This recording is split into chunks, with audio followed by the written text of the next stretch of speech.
Pune कॅन्टोन्मेंटमधील old grand बंगल्यांतील कथित बेकायदेशीर उपभाडे कराराचा प्रश्न पुन्हा एकदा हिंसक स्वरूपात समोर आला आहे.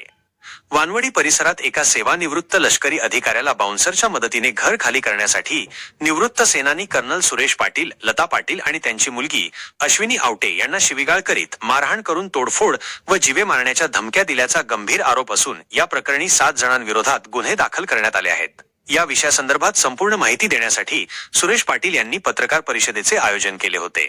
मी एक निवृत्त सैनिक आहे आणि गेले 30 वर्ष सामाजिक कार्य करतो आणि सामाजिक कार्य खऱ्या अर्थाने करतो. मला स्वतःचं घरदार विकून मी भाड्याचं, आता भाडं म्हणता येणार नाही, पण मी अक्षरशः रस्त्यावर आहे गेले 30 वर्ष आणि बरेचसे पुणेकर मला ओळखतात कारण मी खूप क्रांतिकारक आहे. म्हणजे मी तर याच्यापूर्वी सुद्धा क्रांतीचा एक विषय तुम्हाला सांगतो. मी प्रतिभा पाटलांना घरी पाठवलेला माणूस आहे. आता हे बोलायला नाही पाहिजे, आमच्या त्या भगिनीच आहेत, मोठ्याच आहेत त्याच्या. अशी माझी खूप खूप कामं आहेत. तर मी ज्या घरात राहतो ते मेजर पानसे म्हणून माझे जे मित्र होते ते वारले बिचारे, ते सेकंड वर्ल्ड वॉरचे होते. तर त्यांनी मला म्हटले, सुरेश तू स्वतःचं घर विकून तू आता भाड्याचं घर काय करतोयस, तर तुला माहित नाही कुठं मिळत नाही. माझा बंगला आहे, माझ्या बंगल्याच्या बाहेर 6 सर्वंटच्या क्वार्टर, त्याच्यातले 3 सर्वंटच्या क्वार्टर म्हणजे छोट्याशा आउटहाऊसच्या 3 छोट्या रूम आहेत. 10 बाय 8च्या, म्हणजे आमचे सावरकर 8 बाय 8 मध्ये राहिले ते माझ्या डोक्यात होतं. म्हटलं 8 बाय 8 मध्ये राहणारा माणूस तिथंच प्रातिनिधिक करायचा, तर कारण ब्रिटिशांनी त्यांना खूप त्रास देतो. म्हटलं आपली 10 बाय 12ची जरी असली तरी चालेल. मग आम्ही तिथं गेले 35 वर्ष राहतोय.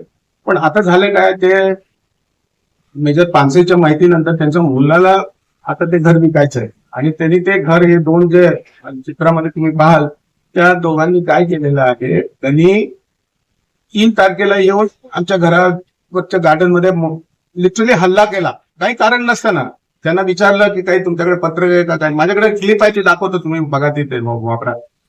तर त्यांनी काही नाही, त्यांनी ते तोडाताडी केली, सगळं नुकसान केलं. नुकसान पण आता 2.5 लाखाचं झालं असेल, तो विषय वेगळा. मग त्याच्यासाठी आम्ही एफआयआर केली. त्याच्या अगोदर आम्ही डीओला जाऊन आरटीआय केला की बाबा हे घर विकतायत, ही सरकारची जागा आहे, एमओडीची जागा आहे, डिफेन्स मिनिस्ट्रीची जागा आहे, ही जागा कशी विकता येईल यांना, आणि त्याच्यासाठी काही कागदपत्र आहेत, त्यांच्याकडे काही कागदपत्र नाहीत, काही नाही. फक्त आम्हाला कुणकुण लागली की फार मोठा पैशाचा व्यवहार झालाय, 25-30 कोटीचा व्यवहार झालाय. माहित नाही कितीचा झाला असेल, परमेश्वराला माहिती, आम्हाला काहीच माहिती नाहीये. आणि माझी तर विनंती हीच आहे आपल्यातर्फे की मला न्याय मिळावा.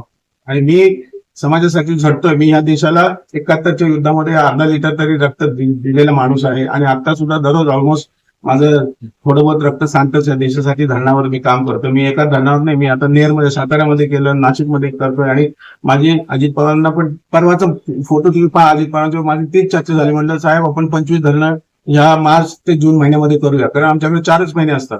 तर त्याच्यामध्ये तुम्हाला मी पत्रक दिले बघा, त्याच्यात पुढारीमध्ये किती सुंदर बातमी आलेली. माझा असा हाच फोटो आहे मागच्या बाजूने. तर त्यांना मी हेच गळ घातली की 25 धरणं आपण करूया साहेब.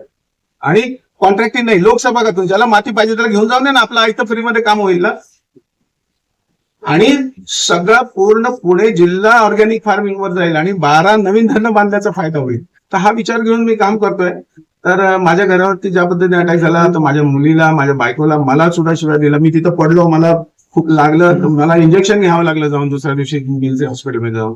तर ही दादागिरी चाललेली. आणि हे 2 ग्रस्त, त्यांची नावं तुम्हाला मी देतो. तुम्ही डीओला विचारा ना हे प्रश्न की बाबा सेल डीड हुआ क्या, परमिशन आपने दिया क्या. तुम्ही परमिशन नाही दिली तर हे येऊन दादागिरी का करतात. आता इथं मगाशी एक जण म्हटले की ते एफआयआर केला. अरे एफआयआर वाल्याला घर खरेदी विक्रीचा काही संबंध नाहीये, तो एफआयआर त्याच्या पुरता आहे. इकडे तुम्हाला डीओलाच विचारायला पाहिजे तुम्हारे पास क्या तो है, नहीं तो आर्मी अथॉरिटीला विचारा, या ब्रिगेडियरला जाऊन विचारा कि कोई तुमने परमिशन दिया इनको घर बेचने के लिए और कितने में बेच रहे हो. ते काहीच नाही कोणाला माहिती. मुघलाई आल्यासारखं वाटायला लागले. दुःख होतं खूप दुःख. आता कुणाला सुद्धा कुठल्याही राजकारण्याला आर्मीची जागा दिली जात नाही.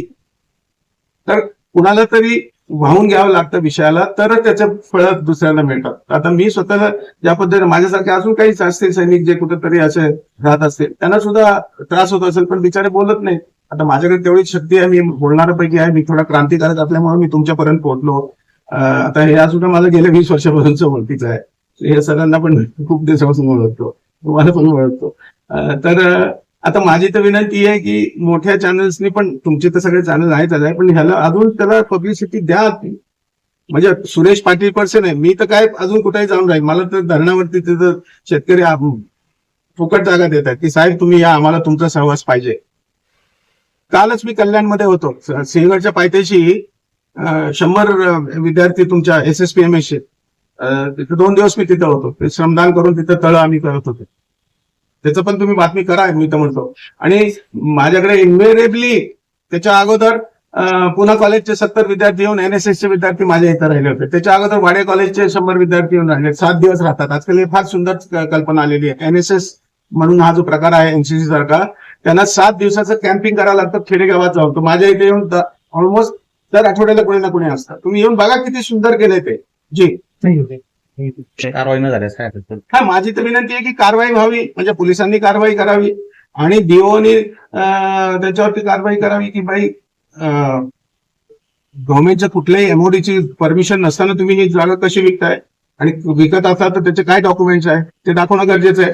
आणि हे 2 जे सौरभ अंकलेसरिया आणि त्याची बहीण ती जी पण आहे ती पर्सिस जी पण आहे, त्या दोघांना अटक करणं गरजेचं आहे. अक्षरशः त्यांनी म्हणजे ज्याला म्हणतो ना इतके गुन्हे आणून, आणि काही जरूर नाही ना, अरे आमच्याशी संवाद केला असता तर आम्ही तुम्हाला म्हटलं असतं ना घ्या, आम्हाला 2 पैसे द्या, आम्ही कुठं भाड्याने राहू. पण माझी मागणी हीच आहे, ह्या दोघांना अटक करणं गरजेचं आहे. आणि DO कडून परमिशनचं पत्र आहे का हे तुम्ही सगळ्या जगाला दाखवा. जर असेल येस, आणि कितीचं हा व्यवहार झालाय ते सगळ्यांना माहिती होऊन द्या, कारण फार मोठ्या पैशाचं त्याच्यात इन्व्हॉल्वमेंट आहे.